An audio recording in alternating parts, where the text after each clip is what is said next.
Welcome to another episode of This Is Anything Goes. So today, due to a request from a few of the subscribers or fans or whatever you want to call yourself, alright, I am adding LEDs onto the top of the headlamp.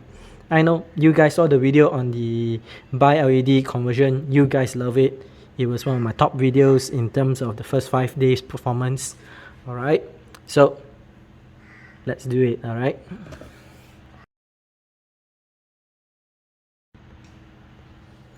okay, it's actually a pretty simple kit. Alright, you have the LED here.